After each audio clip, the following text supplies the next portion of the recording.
Well, new at 5:30, a series of bills aiming to restrict a police officer's use of force are moving through the legislature in Olympia. That includes House Bill 1054, which passed through the Senate yesterday.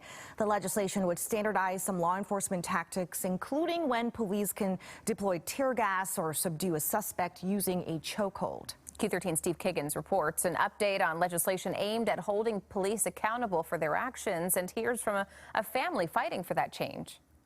One of the most positive people that you can meet in your life. Renee Davis, a single mom who was expecting another, died almost 5 years ago when King County Sheriff's deputies shot and killed her in 2016.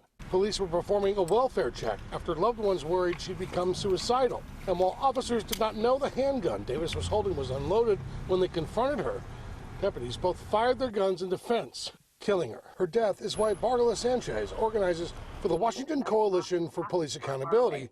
It is happening in your backyard. It is happening right next door. It is happening everywhere, including in Washington state. Lawmakers continue debating Senate Bill 5051, which modifies background requirements for those looking to become peace officers and alters certification and decertification processes.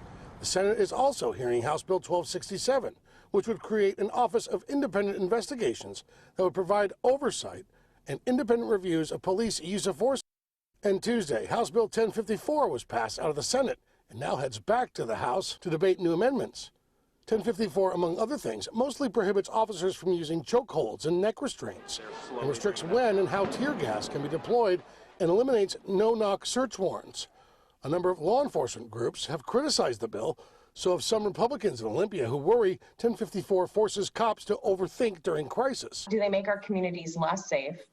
And do they make the officers less safe on the streets? I think there has been healthy debate and discussion around these issues, but the bill that we saw last night, I think, really takes away needed things from law enforcement. But state GOP leaders believe rigorous debate has pushed multiple bills more towards a central position. But if the minority was unwilling to do their job, we would be left with bills that were unsafe and unworkable. Everybody has to realize that they can be the next person. But for people like Danny, who lost a loved one to police gunfire, she refuses to let Renee's death mean nothing. It's not in vain that she's seeing change take place. Steve Kiggins, Q13 News.